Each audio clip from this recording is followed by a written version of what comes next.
And good evening to all of my BC WrestlePod nerds out there, and welcome to another exciting rendition of the Progressive Review Show here at BC WrestlePod, your Progress Wrestling team. Of course, I am Mikey El Jefe at BC WrestlePod, and of course, joining me this evening in a little bit is my man with the plan and, all the good independent stuff in Andrew, who will be popping in here shortly. And we are here with another Progress Wrestling review. This time we were reviewing Chapter 183, 100 Volts. This is a very big and special show for Progress, as this marks the 100th show at the Electric Ballroom, which is the iconic venue for all of things Progress Wrestling. Wow, it's crazy. I can't believe we're here. What a crazy show. Yeah. This was fun. This was insane. It still was kind of crazy to hear them when they were talking about the history and stuff, which was a lot of fun, being relatively new to Progress, getting to catch up on some of the history, and obviously the fans who, the Electric Ballroom is their home, to just like see their and feel their reactions. Oh, 100%, no pun intended. So, you know what, Progress, at first I was just like, I don't know how I feel about these audio issues because y'all need to get it together. But I was like, you know what? I had a great time with this, except for the parts when we got, I don't want to call it feedback because it wasn't feedback, but I'm like, somebody plug the cable back in. Somebody plug it back in right now. Yeah, it was bad. I thought at one point it was actually the device that I was watching it on. Same. Because they weren't commenting on it, and then I went to a different device and it was still doing it. I was like, dang, man, that sucks. But you know what? By the end of it, I was like, you know what? That was the least of my worries because everybody showed up and showed out. And I had a really fun time with this show. So before we jump into everything proper, a little bit of, El Jefe business that I got to take care of. If you like what you see here, and however you found us, whether it was a friend, the algorithm, or you randomly saw, hey, who are these two dudes reviewing Progress Wrestling? I like Progress. What do they have to say? Well, you can follow us, subscribe to our YouTube, follow us on Twitch or Kick, whatever your favorite streaming/video watching platform is, because we love having the interaction there. But we also understand that watching a full-length live or the edited videos might not be in your wheelhouse right now due to time constraints, because in 2025, time is a thing that does not exist for all of us anymore. But if you want to find a way to still interact with our BC WrestlePod community, then I highly recommend following us at BC WrestlePod on every single social media site that you feel comfortable doing, because we have our social media exclusive report cards for shows like these, as well as the weekly shows. And even though it's a lot of work, I also give you like, hey, are you planning to watch this show, this this regular TV episode this week? Here's the preview of how tonight is gonna go. I say that, and I haven't done it the last 2 days because first full week of school has been crazy, especially since I'm teaching a new grade, y'all. I'm in charge of 8-year-olds. It's a lot of fun. Anywho, Andrew's just like, be gone, thy demons. No, I'm just kidding. It's been a long week already, and it's still not over. No, it's not. It's been a crazy. I'm gonna be honest. I blame you, Andrew. This is your fault. What started with 2-day war has not just stopped. I'm just kidding. I love you, Andrew. I mean, at least there's no wrestling in between the weekends, right? Right. That's crazy. Who knew? It doesn't end for me. Once we get past the Saturday, then things kind of slow down because September's not as crazy with all the, in terms of like all the stuff we cover, but there are a lot more watch-alongs, and I will be going to a show in person, but I digress.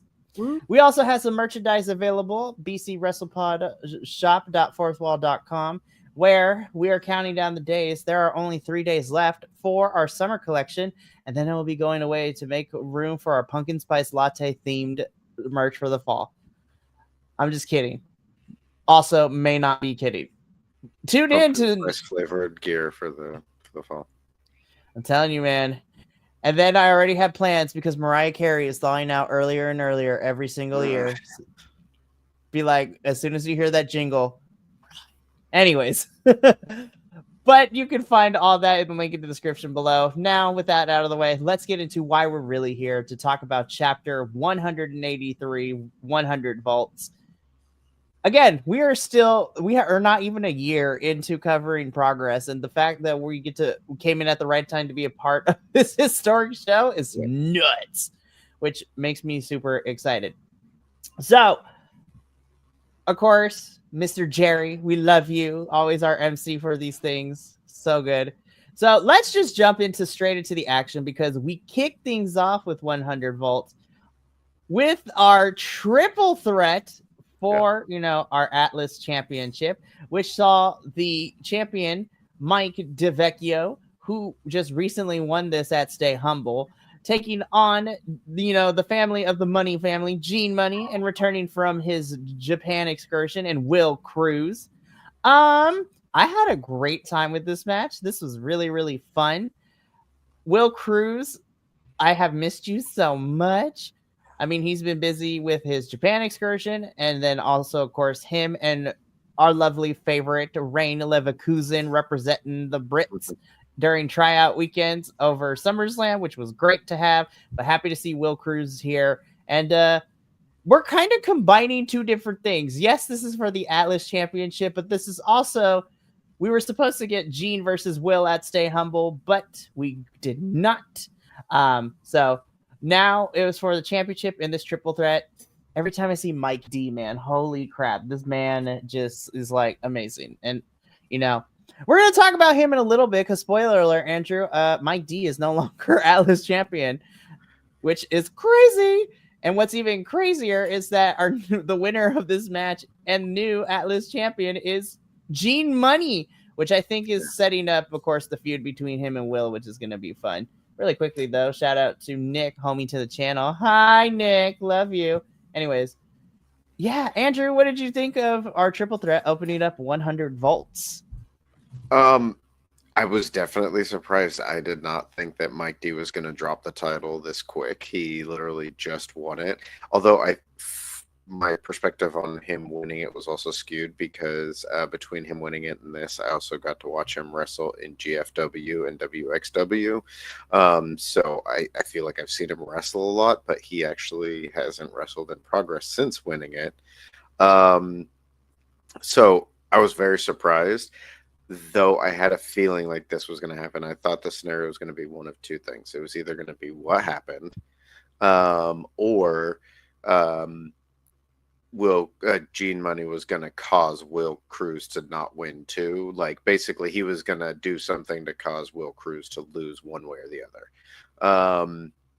I thought maybe he might do something that allowed Mike D to retain, or that what happened was, he basically took advantage and picked up the victory for himself.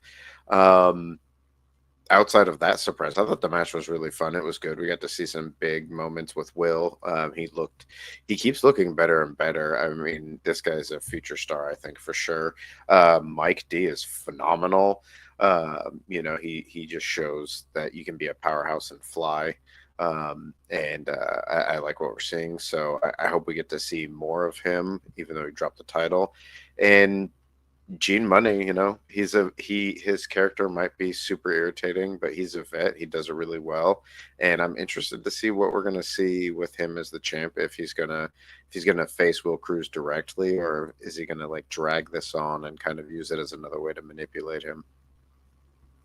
Yeah, so I'm very interested to see where Gene and Will go from here. Of course, Will and commentary to a certain extent let us know that it's going to be a while before we see Mike D back here in Progress. So it's just like, I didn't see anything about possibly him going to the Fed, which is okay, but who knows? For some reason, I'm mixing him and somebody else up in TNA land, because I was like, didn't Mike D win the gut check from TNA? And I was just like, I don't remember. It's been a while. I mean, look how long it is. We finally got Harley coming into TNA finally after what it seems like a year and a half, 2 years. But I digress. But yeah, Mike D, I'm going to be on the lookout for you. because I want to see more of you because I think you're fun. And yeah, I'm really excited to see what happens with Gene Money and Will Cruz in this match. And I think this was a really smart and fun way to open up the show. So now let's get into what happened next because, first of all, Progress, I want to say this with all love. I love that you give these graphics in the emails that you send to BC WrestlePod because they are fantastic. And these are the resolutions that I love because it fits the whole screen. But every graphic is great. Not every match gets a big graphic though, and that is okay. So okay, let's be completely honest here. I enjoyed every single match. I don't think there was a single match that I thought was kind of a stinker. I will say this was probably my least favorite match, but even then I still enjoyed it because I knew what we were getting. This was more to propel a storyline than anything else. So we get Lana Austin versus Alexis Falcon, and the added stipulation to this is that if Alexis could beat Lana, then she would become #1 contender for the Progress Women's Championship. And of course, commentary made it an abundant fact that Alexis and Rio are besties, are homies, are the girl squad. So it's just like, I feel like I know where this is going. I have to say, there is a soft spot in my heart for, characters like Lana Austin, where she's just like, she just don't give a what. But she's like, I'm not here. I'm trying not to wrestle, but if this means I can, crush Alexis's dreams, I'm gonna do it in that while also, doing what I want. So I love characters like that where there's just like, I don't want to be here, but if that means I can destroy your dreams, then I'm going to. I actually really enjoyed Alana here too, because again, we support body types and all sorts here at BC WrestlePod, and I'm down with the thickness, so to speak. But again, I thought this was a pretty decent bout. Alexis Falcon does pick up the victory over Lana Austin. Pretty on the shorter side of things, so not much to write home about, but I had a good time with this. Andrew, what did you think of Lana versus Alexis? I actually enjoyed the matchup. I think, commentary and the commentary team on this, one of the things I kept thinking throughout this event was, and Mikey, this will make sense to you, is they remind me a lot of the Ring of Honor commentary team. Yeah, I agree. And I like it because, not that I have anything against it, especially because I've been watching a lot of Rev Pro lately, and they tend to have the face and heel commentators. But I also enjoy when we get to see two commentators who are a little more like traditional sports commentary, where it's like they're just there literally to comment on like what's happening, and so I think they work really well together. And I think especially in this matchup, and they consistently do this, is they help tell the story. They're like the narrators of what we're watching. And so it was cool to like find out more information about the history between Lana Austin and Alexis Falcon, how Lana Austin is essentially banned from challenging for the Progress Women's title. But if she wins here, she gets that right back, essentially. And so I like that they added that heaviness to it, that weight. And I would love to see something like that, because we've seen it so often in professional wrestling, like, oh, if you don't beat me, you can't ever challenge for this title again, or you can't challenge while I'm the champion or whatever. I like this idea of like, if you get blocked out from challenging for a title or whatever, the only way to like regain it is to beat that person that you lost that opportunity to.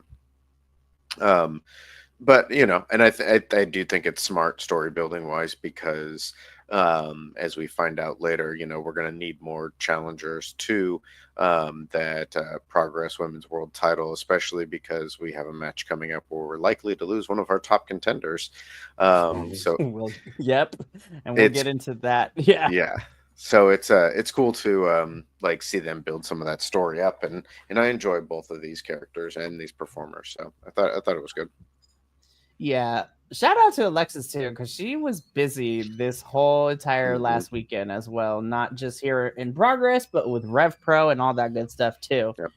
So shout out to her, and I believe she faced Persephone for CMLL. Yeah, I believe so, in one of the two shows, or I could be mixing. There's a lot of wrestling this past weekend, you guys, so everything tends to blur.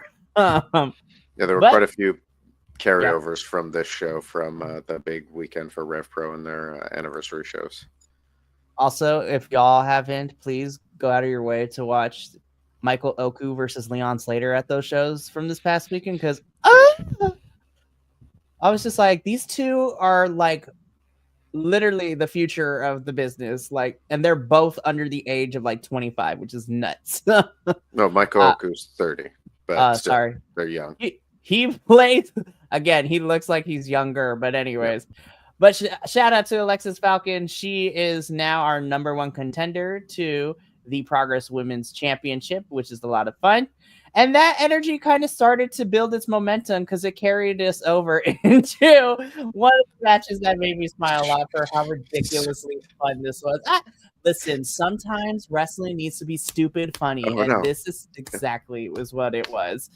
So, first of all, so this was a Fantastic Four-way because we're still promoting Fantastic Four. By the way, y'all should go watch it, please. It was actually really fun. I had a great time with it. Like, it was a good time. But this was our Fantastic Four-way for the Progress Proteus Championship. And the stipulation here was the fans bring the weapons. So before we even had the match start, I'm looking around the ring and I was like, I see a lot of rubber chickens. I see some other stuff. Is that a knight's helmet? What? I was like, all we're missing is just like one of those singing fish you put on the wall, like for real. When they have matches like this, I wonder what the box looks like of the things that they had to confiscate and be like, yeah, you can't have that be one of the weapons. Which is crazy. So, of course, the fans bring the weapons to be used, and our 4 participants include our current Proteus champion, Paul Walter Hauser.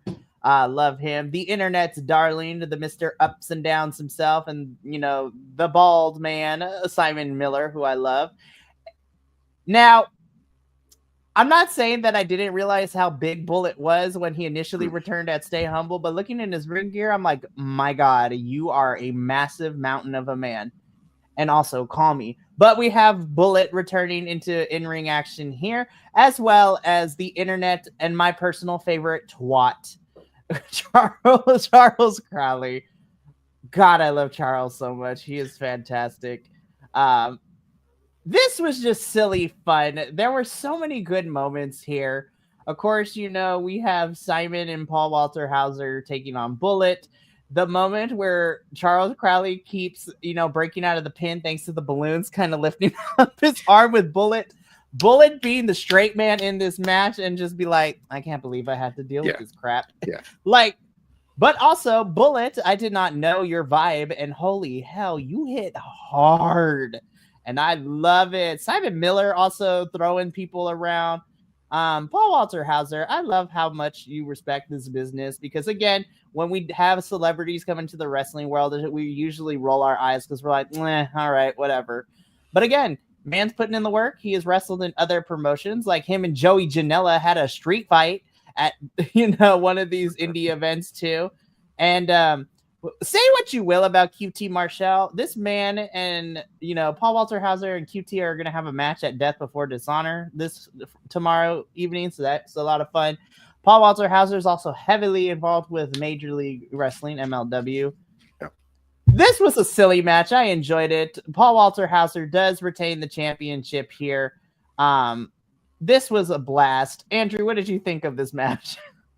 This was another outcome I was surprised by. I mean, I know that he's spending a lot of time in wrestling, which it also surprised me because he is showing up in a lot of places, but he's making a lot of appearances. We got the special cameo by Liam Neeson. That was wild, and I was dying. And Bullet trying to pin him. He's in the Naked Gun movie, and obviously they shoot these movies. It's not like he's shooting those movies right now. Like, they shot them and they're being released, but I'm assuming he's still working because he's got a lot of movies coming out. So he's got a very busy schedule. So I was surprised. I thought maybe this would be the point when they would drop that title off of him. But all that aside, it was ridiculous. It was silly. It was stupid, but in the best possible ways. It was super fun, which is really what this title has kind of become, synonymous with, especially because the whole idea is the champ gets to pick the stipulation. And I love that it's like continued on with this more and more. And a lot of the characters in her are perfect. I thought it was great having Bullet get to be kind of the straight man of this group and be the odd one out, as opposed to all of these other wrestlers being the odd ones when they wrestle in regular matches. Um, I really liked the fact that this was the second time that Charles Crowley and Simon Miller were not involved in the finish. So that means that like they haven't really lost for that title yet. So I'm hoping that we're going to continue to see this, especially if Paul Walter Hauser is not going to be able to be in Progress like regularly. Having Simon Miller and Charles Crowley continuously trying to like get at each other and like beat each other to figure out who gets to challenge for that title, gives us a story that's based around the title without necessarily needing the champ to be there the whole time. And I like the fact that we get to keep them in that, because I think both of them are interesting choices. And I think it could be built to a really good way where whoever wins out of the two of them, if they're the ones to eventually dethrone Paul Walter Hauser, then I think, you know, it gives them a good propulsion into the future with that title. And they're just super entertaining to watch and ridiculous to see facing each other. So I'm here for more of these matches. I love the Proteus Championship and the weird stipulations we always get with them. So much fun. But I 100% agree with you in the sense that because Bullet was the one to take the pin here, that Simon and Charles and Crowley here are still technically in the conversation to get another shot at this Proteus Championship. I'm gonna be so for real. I really hope that whatever the reason is, we build to a triple threat for Vendetta. Like that's where I want to see this come to a head at Vendetta, which is, you know, Progress's big and almost end of the year show outside of unboxing. But man, this was a lot of fun.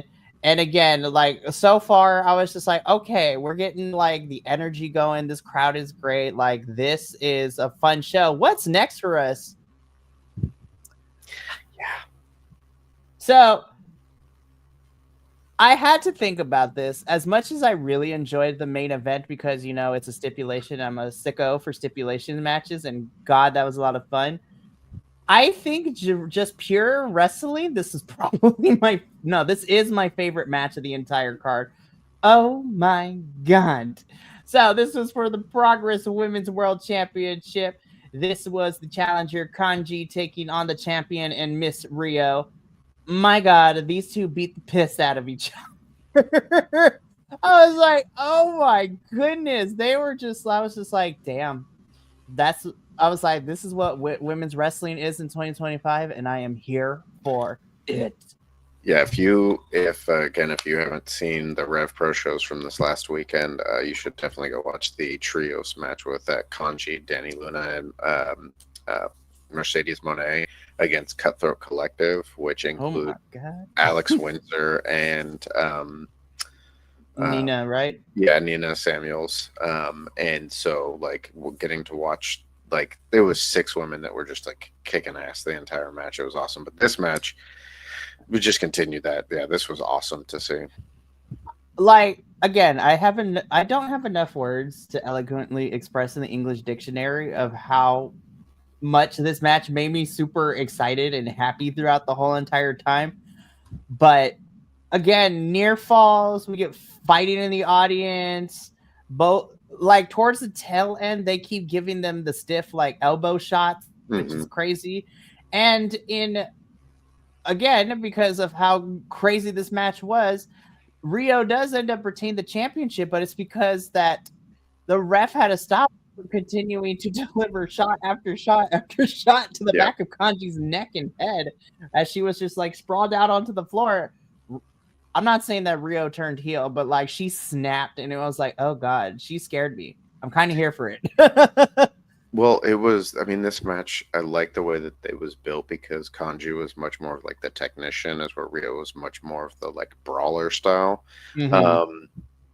And so it really, I love the way it told the story. Again, it showed Rio having to essentially power through all of Kanji's like attacks. And like get through that surgical precision where she targeted the arm and she went after it. And then Rio had to like essentially grit her teeth and just kind of push through it. And then Kanji had to be smart about it and avoid the power of Rio. And the finish I thought was great. I actually enjoyed it because it kind of ties into like regular combat sports, the idea of like a TKO finish. It gives it a sense of realism.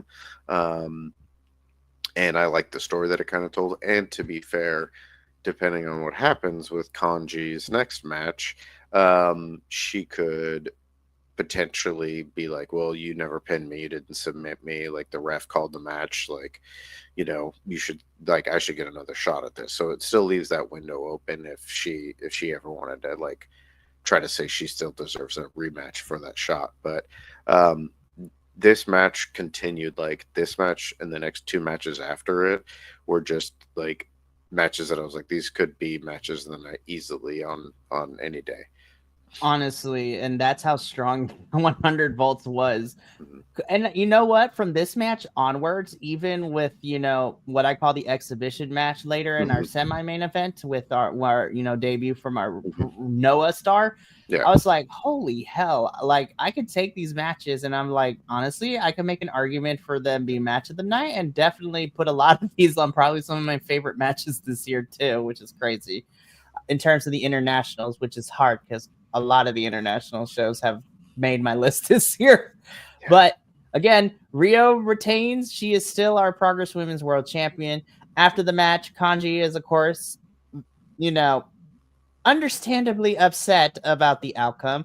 But her night was not over quite yet because then she gets brutalized by a pink stiletto or a pink stiletto boot in the form of Miss Nina Samuels. Nina comes down. She beats up on Kanji. Nina gets on the mic. She's, you know, and I actually really like this promo that Nina cut. Again, it'd be that intense heel promo. It's just like, I told you that, you know, enjoy your time while I'm away because when I come back, you know, it's not going to be as great. And then we get the official confirmation that at Camden Lockup, which is chapter 184, happening at the end of September, it is Kanji versus Nina Samuels. Loser leaves Progress. And I'm like, oh my God, I don't know what we're going to do. Like, it could go either way. I mean, you've got two who are, I mean, you're talking about Nina, Kanji, and Rio are probably the top three women in Progress right now. Mm-hmm. And so you've got two title contenders. They're two former champs. They're two title contenders. Recognizable names. One of them is going to leave. I could see either of them leaving because they're potentially looking at other companies. Mm-hmm. So it's one of those things where I'm just like, I don't know. Without hearing rumors of one of them like looking or being signed by somebody else, I'm not sure because I feel like I could see the scenario for either of them. And I also feel like losing either of them is a huge blow to Progress. Mm-hmm. But I'm excited because this is the Nina Samuels that I wanted to see when she took that title back from Kanji or from Rio. You're right. And I've really enjoyed getting to see her wrestle other places because I've gotten to see more of this side of her. You know, she's part of that Cutthroat Collective group in Rev Pro. Mm-hmm. And getting to see her be a little more aggressive and, you know, like she's always been kind of dirty, like a dirty tactics kind of wrestler, but there's a little more aggression to it, and I like what we're seeing. And even though, you know, we're supposed to hate her for being the heel and attacking Kanji after the match and all that kind of stuff, like this is what I want to see. I want to see this danger because if I'm going to believe that she's going to beat Rio, especially legitimately, or at least, you know, mostly legitimately, I need to see this Nina. And if it's going to be Kanji that's going to win, I want to see that she has to beat that Nina Samuels. Yeah, so there's compelling stories going both ways and motivations for both of these women to give it everything they have to be the one to get to stay here in Progress. Yep. So I'm excited. I'm bummed we don't get to do a watch along, or I might do a review for Camden at least, because I feel like it's only fair for me to do a review for Progress because we have yet to miss a Progress show. I mean, we weren't even going to cover the Vegas show. And then after Progress reached out to us, let us know we were doing great. I was like, all right, well, I guess we're adding that to our list. So I at least want to do a review for Camden Lockup, Yeah. even if it's just me, because nobody else wants to cover British wrestling. I'm just kidding. I'm not putting the boys on blast. They got lives, of course. But damn, this match was awesome, and I loved it. And you know what? The same can be applied for this one, too. Holy shit. So, of course, it different, on different days, Andrew and I saw Ricky Knight Jr. lose his Rev Pro championship to the lovely Shaw Samuels over there. I was just like, I love Shaw so much. Such a good match, and the ending was just so great. For reals. So Ricky Knight Jr. is taking on the Black Swan of Progress Wrestling, and my personal favorite, Exotico, is what we call our exotic wrestlers in Mexico, and Cara Noir.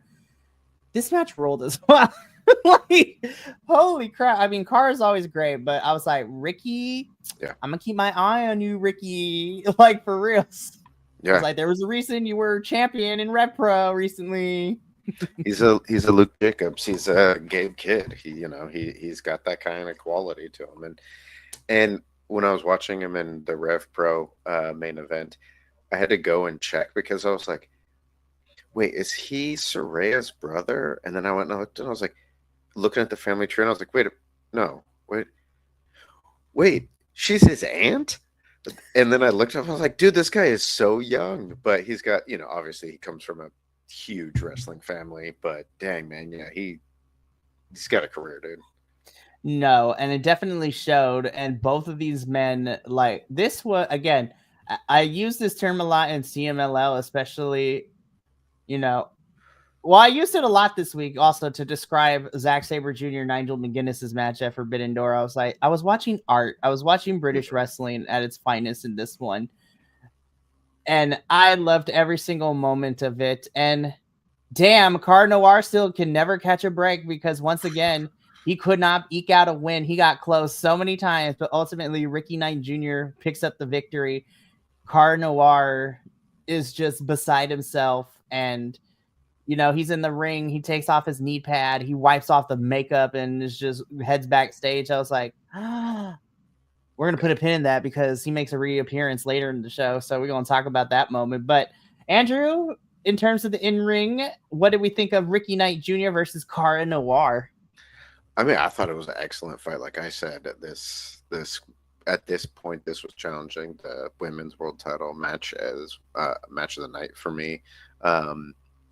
And all things being fair, Cara Noir, has been on quite the losing streak. But I feel like he's faced off like killers in the ring. Like everyone he's lost to, like it's other than him being who he is, there's no shame in losing to the people that he lost to. No. So let's go over the list of people he's faced because that list is kind of crazy to me, right? Mm-hmm. So in no particular order, Trent Seven, Minoru Suzuki, Luke Jacobs twice. Yeah. And that's just like the start of the list. Like, again, Cara Noir continues to be a facet for Progress, but I actually like it. And again, it kind of ties into, without spoiling too much, what happens at the end, because I was like, now it's full circle. And now we reached the breaking point. That's what I've been asking for. Yeah, so we'll talk about that when we get to that. But this match itself was awesome. It was so good. It showed the skills of both wrestlers. It showed, Ricky Knight is a star and Cara Noir is a vet. Like, simple as that. Exactly. So I hope to see more of Ricky here. I mean, we know he's in Rev Pro, but I would like for him to jump back and forth between these two companies because we love them both. Alrighty. Oh, yeah, for sure. So after this match, another great one. Listen, Chuck, you are my spirit animal. You and your mohawk. I love you so damn much. But this is a rematch for the Progress Tag Team Championships. Of course, we got this rematch because the tapes were released to the social medias that, Mr. Kid Lycos here had a loaded knee in that match. And even though we didn't see it, I was like, he did it again. But this prompted this rematch. So of course we have the champions of Lycos Gym, Kid Lycos, and tag team partner Lycos 2, taking on the Sunshine Machine. I love Sunshine Machine so much. Also, shout out to the boys being a part of the Mercedes Monet's entrance during Forbidden Door. Love them. I was like, I know a lot of these guys. I'm so grateful. So, I mean, what can you say? Lycos Gym is an amazing tag team. I've become such a big fan of Sunshine Machine since we started covering Progress. I was like, I love these dudes as a team. This was a lot of fun. And I'm just like, Chuck, are you going to wrestle with those big old, with that big old necklace on the whole time? Oh, okay, cool. Yeah. These are the weird things I think about. But again, Andrew, it seems that, Kid Lycos is not playing fair because he hits Chuck. We don't know. Commentary, cameras didn't cut it, which I was like, I love this, camera people. We love you for this. But once again, Chuck is out cold, which would allow Lycos Gym to pick up the win and retain their tag team titles. We're going to talk about the post-match angle that happened, but what did you think of our rematch between Lycos Gym and Sunshine Machine? I mean, they're two phenomenal tag teams. There's no doubt about that. They're two top-tier tag teams. It's super weird because I've been, since our last Progress event, I have been watching Sunshine Machine become heels. Especially in Rev Pro, where Sunday, so the night before this, they came out and they essentially said that they're dropping the sunshine out of it and they were just the machine, but I don't think that was official. But they're heels, like they walked out in a match and then they come out here and they're like the face is getting cheered by everyone. So I love that fans can compartmentalize between companies. It's fun. But the match was awesome. It was so good. They hit all the high spots. It was a lot of entertainment, and they also told some really good stories. I love that we're keeping this going. I have a feeling I know where it's going just because of how things ended. But I would like to see if they could play with some ideas of Lycos 2 being maybe torn, maybe giving us the idea that maybe he's willing to, maybe he can be convinced to kind of go to the dark side, as it were, and stay with his partner. Or is this going to be the end of Lycos Gym and we're going to see them go their separate ways in singles? And will that set up for other people to win the title? Because obviously afterwards we got some more potential contenders. So yeah, but the match itself was super good, and I loved the action and the storytelling. Well, let's talk about that post-ankle match because, again, Chuck Mambo is still laid out and he is knocked, in the words of Friday, he got knocked the fudge out. Which then, of course, sent Mr. TK Cooper into a tizzy. And then Lycos 2 was like, hey, man, I'm trying to be the peacemaker here. Yep. And then, Kid Lycos exits the ring because it's like, you know what, I'm done with all of you and I'm tired of being accused of things that I possibly did, but we'd have no proof about it, kind of stuff. I was like, good. So as people in the ring are staring at Kid Lycos going up to the ramp, Diamond Eyes appear and attack everybody in the ring. So TK Cooper, Lycos 2, Chuck Mambo. And you know what? Kid Lycos was there watching it all go down. And then he comes running to the ring. We're thinking, oh my gosh, he's not going to leave his tag team partner. No, he doesn't even help Kid Lycos. He goes in and he takes the championships and then runs and goes backstage, letting Diamond Eyes continue to beat up on everybody in the ring. I'm like, damn, but I'm here for it. I was like, damn. Yeah, I mean, the only thing that bothers me about that is the logic of it is I get self-preservation. He's supposed to be underhanded and things like that, and maybe it's gonna try and spin it like he was trying to teach him a lesson.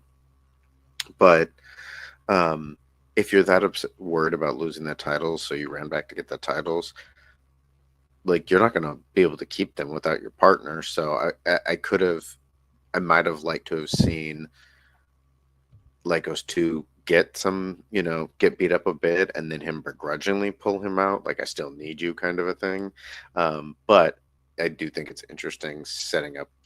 Obviously, there's going to be some kind of showdown between the two of them because he's going to be like, yo, what the hell? Why'd you leave me? Like, not only did you not help anyone, but like you at least could have helped me, your partner, and supposedly your friend. Yeah, so and again, you mentioned that you have an idea where this might go. I also think I have an idea. I don't know if it's the same one, but I'm like, I smell a triple threat. Mhm. Or which you probably is gonna again, I'm calling my shot here. I'm possibly gonna be wrong, but I was like, this screams Vendetta match. I was literally it's called Vendetta. But I do hope the path to that triple threat, like you said, they play with the tropes a bit in a unique and different way. Because I'm like, I think the triple threat's going to be great, but let's try not to use the same playbooks that we've seen triple threat tag teams in, like, Yeah. I don't know, since wrestling's been a thing here in our lives. So, but this was a fun tag team championship match, and I look forward to see what, Progress does with the story going forward. But moving on, this is our semi-main event. This was the exhibition match I was talking about earlier in the show, where we get, Charlie Sterling again. I'm always going to be a sucker for we don't need no and like I was like, all right. We don't need to get our pants off all the way.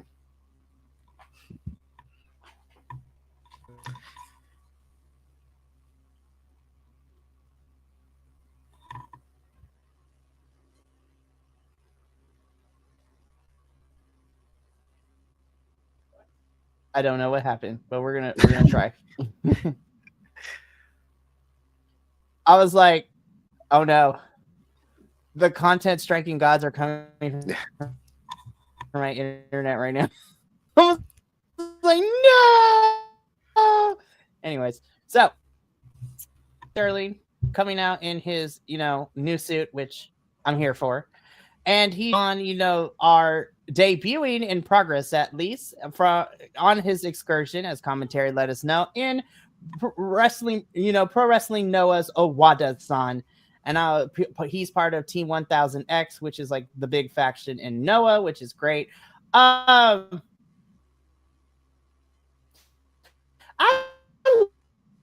like this match. Again, watches New Japan and covers that in depth. There are certain character tropes when it comes to Japanese wrestlers that I really, really love. And of course, I love Owada-san being like technically the young, cocky wrestler because he was playing with Charlie Sterling at the beginning of this match, and then Charlie gave it back to him, and then we got into it. I thought this was a really fun exhibition match for Owada-san, getting him in front of the crowd. The crowd loved Owada-san and Charlie Sterling for that matter, too. But Owada-san could not, come up against the might of Charlie Sterling, as Charlie does pick up a victory, and he has been on a roll with wins as of late, as too. So can't wait to see more of Charlie Sterling. I'm excited to see more of Owada-san in Progress because, again, like when we saw with Super Strong Style 16 with our two Noah representatives, those were a lot of fun as well. Andrew, what did you think of this match between Charlie Sterling and Owada-san? I mean, I thought it was fun. It was a good, solid matchup between the two of them. I'm liking what they're doing with Charlie Sterling, really kind of like pushing him along here. Getting him some good matches. I wouldn't be surprised if we eventually see him in, say, like the Atlas title picture. I think that would be a good place for him to go. And Owada-san looked good. Like I thought it was really interesting to see these two face each other because they were very similar in their styles. So I thought it actually made for a really good matchup because it was Charlie Sterling facing off against, for him, who's like this new guy from another company and everything, and going like, oh wow, this guy kind of does the stuff I can do. And then Owada-san is fighting, someone who's might be a little more experienced or more familiar with the people there at least. And so it was like they gave each other a lot of challenges. There was a lot of back and forth. And I thought it was a really solid win for Charlie Sterling and really moves him on. Yeah, so I agree. I would like to see Charlie in the Atlas Championship picture scene, which, would give him, well, not something to do, but it would mix him in with Gene and Will and everybody there, especially now that since Mike D is going to be gone for, the unforeseeable future, at least in progress. Mm-hmm. Be fun to add another person into that scene. Mm-hmm. But we got to move on, Andrew, because when I say 0-1, you say 2-1, 0-1, 2-1. She. You, you do really you know me. I love Doris so damn much. But this was our main event. I'm gonna be so for real, Andrew. When we started getting entrances and I paused because I was like, oh, I dropped something. I looked at it, I was like, oh my god, I still have like 50 minutes left. Mm-hmm. What are we about to watch? Progress. I was like, oh my goodness. So we get our main event, which is a TLC match for the Progress World Championship. Going into this match, it is our champion Luke Jacobs taking on the winner of Super Strong Style 16 and using that win to call his shot here at 100 volts in Mr. 0121 himself, man like Doris. I really love the vamped up entrances that we got. We got the violinist playing for both entrances, which was fantastic. I was like, it was a new spin. Then the bell rang and oh my god. I was like, oh my god. I was like, listen, I love all types of wrestling, but Andrew and Will, one of our other co-hosts, know me very well. I am quiet, but I am a sick freak inside because Lord have mercy, I love me a good. There's blood. There was thumbtacks, tables, chairs. Like Luke Jacobs is always bleeding every time I see him now. Like we had scissors, Andrew. Scissors. I was just like, oh my god, we're not watching a match anymore. Somebody's about to kill somebody, and I'm kind of here for it. But holy crap, there was so much in this match. We even lifted the corner and we had, the ring exposed with the wood underneath. I was like, oh, we know that is not fun to land on. Yeah. But holy crap.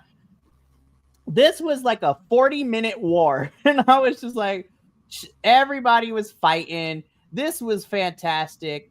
And damn, they both were on their last leg. But Doris managing to push Jacobs off for him to land into the corner with the exposed, wood and the thumbtacks, which would allow Doris to reach up and grab that Progress World Champion. So your winner and new Progress World Champion, man like Doris. I mean, that's all I had to say. I have nothing else because this match was nuts. I literally don't have a lot of notes because I was glued to my screen the entire time. Like, I kid you not. I had to go back and do a quick watch through again to have some notes. But even then, I was like, holy shit. I was like, this is how you build and bill a main event. But Andrew, I want to get your thoughts because then we also have a post angle that is also very important too. But what did you think of our TLC match between Doris and Jacobs? I mean, it's all right. No, I'm just kidding. No, this was my match of the night. It was awesome.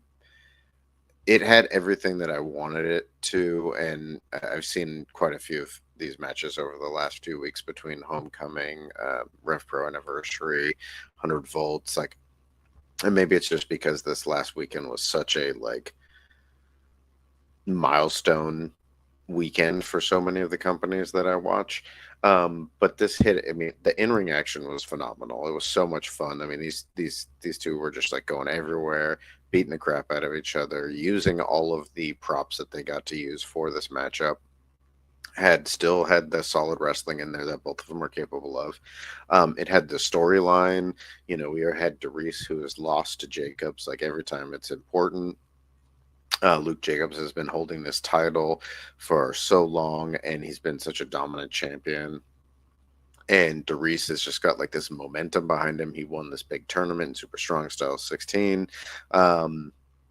in order to get this title shot. We've seen him building up to this point. And then with him winning it at the end and just like that fanfare and everything in his speech at the end, like it told the story, it had the action, it was very cinematic in the way that it was put together. So it really did hit all those notes for me, and it was awesome. I think this is a great move. I think this is a good spot for Darius to like kind of finally move into. The first time I got exposed to Darius was actually watching GCW, and when he would come over and wrestle for them. And so to kind of see where he's progressed over the year or so that I've like been able to watch him, dethroning someone like Luke Jacobs, who's very active in other promotions as well. So I think this was a good transition to give Jacobs a chance to kind of step out of the title picture, and for Darius to really step up and like claim his time and his spot. And I'm really excited to see who he's going to be facing. You know, who are the challengers he's going to defend that title against too. And it just felt like it was very satisfying in the conclusion of how this all kind of played out, and good on him. So yeah, this was awesome. This was a great way to end a really, really good night. 100%. This was such a good main event, and I was like, it was like 40 minutes. It was fantastic, you know. And then when the match was over, when Darius climbed down for the ladder with the title, I was like, we still have like 15 minutes. Like, what is about to happen? So a lot of that 15 minutes, so to speak, is, you know, and you know what? I especially love our international shows, but I don't want to say Progress is like an indie like that, but like the fact that Darius actually got to, you know, Darius, like you've earned extra points for me because not only did, you know, of course, you know, the typical thank the fans and everybody, but listen, as somebody who has friends in, you know, all sorts of facets of different things, Darius thanked like the producers, the people who make him ring gear, which I was like, yes, Darius, because these ring gear people I feel like don't get their flowers like they should. And because they make some incredible stuff that goes with the character and everything. Yeah. And you could tell that Darius is like so happy about this whole thing. And I was just like, oh my God, I love it. We get like multiple laps with the crowd carrying Darius around. And then they allow Darius to go up to the ramp. But Andrew. That's what I've been waiting for. So earlier, like about 25 minutes ago, we were talking about how we were wondering at this point of the show, after Cara Noir lost to Ricky Knight Jr., what's next for the Black Swan. The Black Swan has now turned murderous because Cara Noir comes out and he beats up Darius. And the face paint, oh my God, it was so evil. Slick back hair. The red like eyeshadow is just like this. And you know what? Listen, I'm not a theater person, but Cara Noir, I feel like have to have some training because the whole new like vibe he was giving with the scrunched up face too on purpose, like he was pursing his lip. I was just like, oh God, this terrifies me. But I'm also really excited because now it seems like, all right, I think we just found her. I think we have Darius's like first major feud as champion now. While Luke Jacobs goes and, you know, relaxes a little bit after being a whole entire champion for pretty much the whole year, I should say. But Andrew, like this darker Cara Noir excites me. I'm not gonna lie. Oh, for sure. This is what I was hoping. They talked about his losing streak, and we talked about it at the last show. How he's been on this losing streak, and I felt like if he keeps losing, this is where we're going to go. And I'm so happy that this happened because obviously this is likely going to be the person that's going to face off against Darius, or at least build to the facing off between the two of them, because we're getting a new Cara Noir, like who's like, you know, it's that frustration of like, I was the best, I came back, and I haven't been able to win. Like, not only is he not been able to be where he was, he's literally like consistently losing. And so it's just like that frustration is boiling over, and especially in juxtaposition to a champ like Darius, who is just, I mean, boisterous behavior. It's in the title. Like, he's boisterous, he's happy, he's excited, he's fun, he just wants to be there and loves what he's doing. And so, like, there's such a good opposition between the two of them. And I loved it. I loved at the very end when he just, like, was like straight faced, and then all of a sudden he smiles and then flips off the fans and just like walks out. And it's so great because he, even when he was losing, he was still so over with the fans. Like, everyone just loved him. And that's the perfect time to do a heel turn, because it like hurts the fans so much more. Like, they see their hero become the villain, and it's just it was perfect. And I love the little things. Like, he took the face paint off so he could come back in with different face paint, and it really, like, the way they did it, it was, it's very classic. It's like theater throughout all different countries, like, have that kind of thing of the different things that, whether it's even in film, it's the black hat and the white hat in westerns, it's the different face makeup or paint masks in like kabuki and things like that. So to see him change that style, and then the slicked back hair was just such a nice little touch. And so I'm excited to see what we're going to get more from both of these guys. No, 100%. And again, shout out to Darius and Jacobs for putting on a main event, and Car Noir versus Darius is whenever we get it, and I'm excited for it, which is going to be good. But that brings us to the end of 100 Volts. Man, this was a really fun show to watch and then to get to review too. But, we still have a whole couple of months left in the year, and at this point, we pretty much know the remaining schedule for Progress, which is also kind of nice and nuts as well. So, between now and the end of this year, whereas like during the summer, we kind of had to wait a month and a half, we're literally getting a Progress show every single month for the remainder of the year, which is nuts. And we're getting 2 in November, but I digress. So, this is how Progress is lining it up. Chapter 183, 100 Volts. We are done. We have put it in the book. Now we look forward to chapter 184, which is Camden Lock Up, in which we know one of the matches, which is Kanji versus Nina Samuels. Loser leaves Progress, so that match is going to be crazy. Then in October, we learned during the show that we are getting chapter 185, which is, of course, and I'm going to say it because I can, in Jumping the Line. Like, Jumping the Line is the October show. And I was just like, okay, this is going to be the spoopy show, and I'm kind of here for it.